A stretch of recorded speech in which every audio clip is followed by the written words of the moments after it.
మహాగణాధిపతయే నమః. ఓం గురుభ్యో నమః. ఓం శ్రీమాత్రే నమః. అరుణాం కరుణాతరంగితాక్షీం ధృతపాశాంకుశపుష్పబాణచాపాం అనిమాదిభిరావృతాం మయూకైః అహమిత్యేవ విభావయే భవానీం. శ్రీమాత్రే నమః. ప్రేక్షకులకి ఆ లలితాంబిక అమ్మవారి యొక్క అనుగ్రహం పరిపూర్ణంగా కలగాలని మనస్ఫూర్తిగా కోరుకుంటూ మనం ఈరోజు వార ఫలితములు 31 ఆగస్టు నుంచి సెప్టెంబర్ 6వ తేదీ వరకు గ్రహస్థితి ఏ విధంగా ఉంది అని చెప్పి చూసుకున్నట్లయితే మనకి మీనంలో వక్రించిన శని, కుంభంలో రాహువు, మిథునంలో గురువు, కర్కాటకంలో శుక్రుడు, సింహరాశిలో రవి, బుధ, కేతువు యొక్క సంచారము, కన్యారాశిలో కుజుడు, మరియు అదేవిధంగా మనకి వృశ్చిక రాశి నుంచి మకరం వరకు కూడా ఈ యొక్క వారం చంద్రుడి యొక్క సంచారం జరుగుతుంది.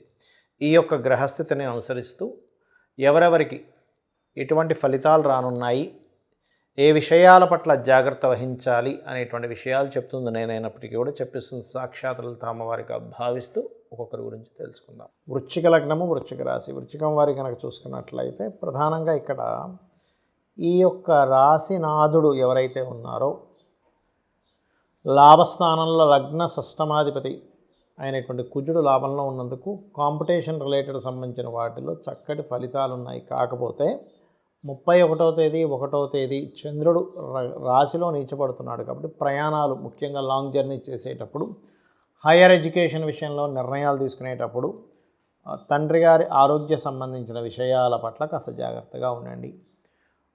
ధనయోగాలు అయితే ఉన్నాయి. కొన్ని కాంపిటీషన్ రిలేటెడ్ వాటిల్లో ఇప్పుడు ఆక్షన్స్ అవి జరుగుతున్నాయి. అటువంటి వాటిల్లో యోగం అయితే ఉంది. శత్రువుపై జయము, లోన్స్ కోసం చేసే ప్రయత్నం ఫలిస్తుంది. కాకపోతే కుటుంబ సభ్యుల్లో కొంచెం ఫైనాన్షియల్ గ్రోత్ ఉన్నప్పటికీ తెలియని చిన్న చిన్న ఘర్షణ వాతావరణం చూపిస్తుంది.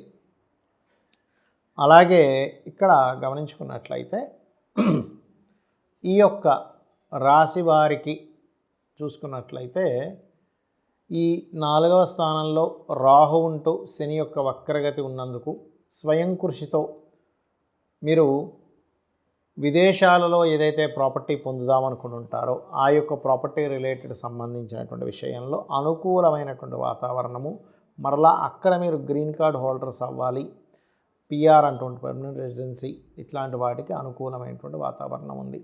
కొంచెం సంతానం విషయంలో, ప్రేమ వ్యవహారాలకు సంబంధించినటువంటి అంశాల్లో కొంత పంచమ స్థానంలో శని వక్రించుండి దాని మీద కుజుడు దృష్టి ఉన్నందుకు కొంత ఘర్షణ వాతావరణం ఉంటుంది.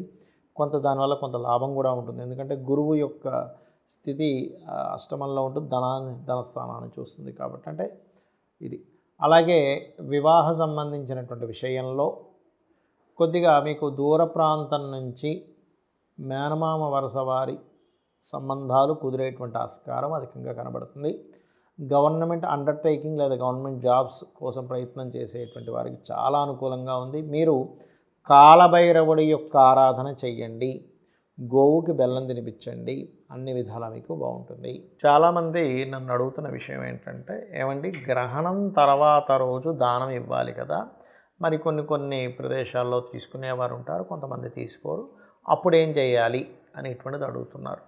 అంటే దానికి ఏదైనా శ్లోకం చదువుకుంటే సరిపోతుంది. కొంతమందికి ఇచ్చేంత స్తోమత ఉండదు, లేదా మరికొంతమందికి ఇస్తానన్న తీసుకునే ప్రదేశాలు ఉండవు. కొన్ని దుబాయ్ కంట్రీస్లో ఉన్నారు, అక్కడ తీసుకునే వాళ్ళు ఎవరు ఉండరు. కానీ ప్రధానంగా మీకు ఇచ్చేటువంటి సోర్స్ ఉంది, అలాగే తీసుకునే వాళ్ళు ఉన్నారన్నప్పుడు ప్రధానంగా దానమే ఇవ్వండి గ్రహణం తర్వాత. లేదు అసలు లేవు, ఎక్కడా కూడా దానం తీసుకునే వాళ్ళు లేరు, మీరున్న ప్రదేశం అలాంటిది, కానీ గోవులు ఉన్నాయి మీకు, అలాంటప్పుడు చక్కగా గోవులకి మీరు బెల్లము, క్యారెట్సు, నువ్వులు, గోధుమ రవ్వ, ఈ 4 పదార్థాలు భక్తి శ్రద్ధలతో దేశీవాలి గోవుకి తినిపించండి. ఇప్పుడు గోవులు కూడా లేవు, అప్పుడు ఏం చేయాలి? ఈ గ్రహణ సంబంధించినటువంటి విషయం మమ్మల్ని ఇబ్బంది పెడుతుంది పలానా రాసుల వారికి. ఎందుకంటే గ్రహణ ప్రభావం పాజిటివ్గా ఉంది, నెగిటివ్గా ఉంది. ఇక్కడ పాజిటివ్గా ఎవరికి ఉంది అంటే మేషము, వృషభము, కన్య, ధనస్సు వారికి చక్కగా పాజిటివ్గా ఉంది. ఇక కర్కాటకం వారికి న్యూట్రల్గా ఉంది, సింహం వారికి ఇదిగా ఉంది. మరి నెగిటివ్గా ఎవరికి ఉంది, ఎవరు జాగ్రత్తగా ఉండాలంటే ముఖ్యంగా కుంభరాశిలో పడుతుంది కాబట్టి కుంభము, మిథునము, తులవారికి జాగ్రత్తగా ఉండాలి. మీనము మరియు మకరం వారు కూడా కాస్త జాగ్రత్తగా ఉండాలి. మకరం వారేమో ధన విషయంలో, కుంభం వారు అనవసరమైనటువంటి ఊహల్లో ఇబ్బంది పడ్డము, అనవసరమైన భయాల వల్ల. మీనం వారు ఇన్వెస్ట్మెంట్స్ విషయంలో, మరియు అదేవిధంగా మిథునం వారు లాంగ్ జర్నీస్, పెద్ద మొత్తంలో మనీ ట్రాన్స్ఫర్ చేసేటప్పుడు. తులవారు చూసుకున్నట్లయితే ప్రధానంగా ఇక్కడ మీరు ఏదైతే ఆలోచనలు షేర్ మార్కెట్ విషయంలో తులవారు జాగ్రత్తగా ఉండాలి. మరి వృశ్చికం వారు ఏంటంటే కాస్త ఈ ఏదైతే చూడండి మన గృహ సంబంధించిన, వాహనం సంబంధించినవి తీసుకునేటువంటి అంశాలలో. ఇక కర్కాటకం వారు చూసుకున్నట్లయితే వీరు కాస్త వాటర్ ప్లేసెస్కి వెళ్ళినప్పుడు షేర్ మార్కెట్ విషయంలో వీళ్ళు కూడా జాగ్రత్తగా ఉంటూ, అలాగే సింహం వారు మాత్రం వివాహ నిర్ణయాలకు సంబంధించి ఏవి చేయకూడదు.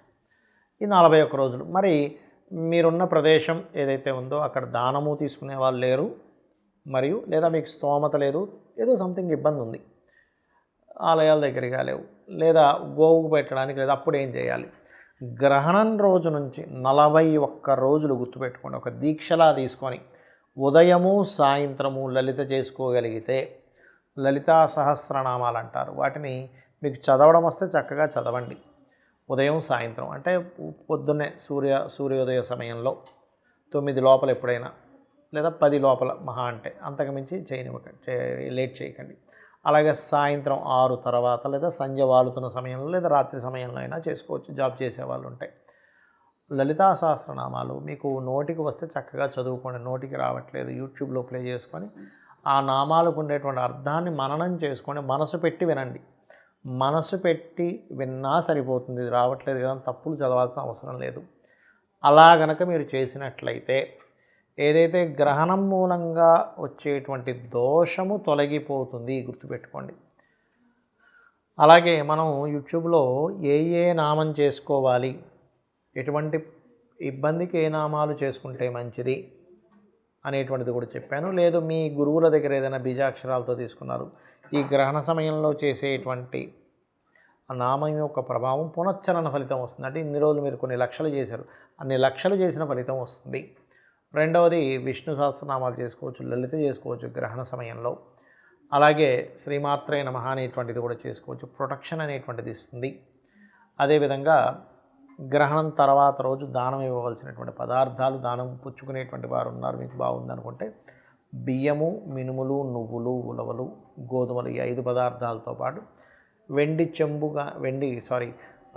ఇత్తడి చెంబులో ఈ నాగపడగలు, చిన్న చిన్న నాగపడగలు, అదేవిధంగా ఈ యొక్క నెయ్యి, కొంతవరకు నెయ్యి ప్యాకెట్టు, అలాగే రవిచంద్ర ప్రతిమలు, వీటిని దానంగా ఇవ్వండి. దానం ఇచ్చేటప్పుడు ఇచ్చేవారిని, తీసుకునేవారిని మీరు ఈశ్వర స్వరూపంగా తీసుకోవాలి, తీసుకునేవారు కూడా ఇచ్చేవారిని ఈశ్వర స్వరూపంగా భావించాలి అని చెప్తుంది శాస్త్రం.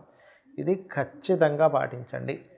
అనిపించవచ్చు ఏమండి గ్రహణ సమయంలో మరి ఇలాంటివి చూపిస్తుంటారు టీవీలో, అవన్నీ కూడా తాత్కాలికంగా ఎక్కడా కనబడదు గ్రహణ ప్రభావం, అది లాంగ్ టర్మ్లో కనబడుతుంది. కాబట్టి ముఖ్యంగా తులారాశి వారు, మీనరాశి వారు, గర్భవతులు కాస్త జాగ్రత్తగా ఉండాలి, గుర్తుపెట్టుకోండి. ఎందుకంటే వీళ్ళకి పంచమంలో గ్రహణం పడుతుంది, మీనం వారికి పంచమాధిపతికి గ్రహణం పడుతుంది. కాబట్టి వీరు జాగ్రత్తగా ఉండాలి. మీనం వారి ఇన్వెస్ట్మెంట్స్ విషయంలో కూడా జాగ్రత్తగా ఉండాలి, గుర్తుపెట్టుకోండి. ఇక మీరు ఈ యొక్క గ్రహణ ప్రభావం గురించి పెద్దగా భయపడాల్సిన పని లేదు. ఇది కేవలం ఏంటంటే కొన్ని వర్షపాతాలకి, కొన్ని విపత్తులకి దారితీస్తుంది. చూసుకున్నట్లయితే ఏవో చిన్న చిన్నవి ఉన్నాయి, అవి కాస్త జాగ్రత్త పడుతూ వాటి జోలికి వెళ్ళకపోతే సరిపోతుంది. నీటి సంబంధించినవి, లేదా కొన్ని దేశ నాయకుల మీద ఎఫెక్ట్ పడడము, వాళ్ళ యొక్క ప్రాణాల మీదకే కొంతవరకు, కొన్ని దేశాల నాయకులకి, కొన్ని దేశ నాయకులు మారిపోవడానికి ఈ క్లౌడ్ బస్టర్స్ అంటూ ఉంటారు, ఇవి ఎక్కువగా అవుతూ ఉంటాయి. ఈ గ్రహణం అనే కాదు, గ్రహణం ముందు నుంచే అవుతుంది, గ్రహణం తర్వాత కూడా అవుతూ ఉంటాయి క్లౌడ్ బస్టర్స్ అనేటువంటివి. కాబట్టి ఈ నీటి ప్రదేశాలకు వెళ్ళినప్పుడు ప్రత్యేకంగా జాగ్రత్తగా ఉండండి. పగలే చీకట్లాగా ఉండడం, అంటే విపరీతమైనటువంటి క్లౌడ్ వచ్చేసి అసలు ఏమిటి పగలా రాత్రి అన్నట్టుగా ఉండడం, ఇటువంటివి జరుగుతాయి. కాస్త జాగ్రత్తగా ఉండండి. శ్రీమాత్రే నమః.